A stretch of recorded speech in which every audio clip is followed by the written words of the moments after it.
Hi guys, welcome to the channel. In today's video, I'm going to show you how you can change your YouTube country on mobile. So before getting into this video, must subscribe to our YouTube channel and click on the bell icon. So the first step you simply need to do is to open YouTube.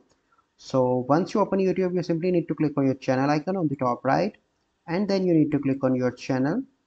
So here, then you simply need to click on three dots, and then you need to go into the settings. Here you need to click on general. Then you simply need to scroll down, and here you can see an option of location, and you can change your country from here. So I'm going to select Italy for an example. So here you can see that my location is now changed.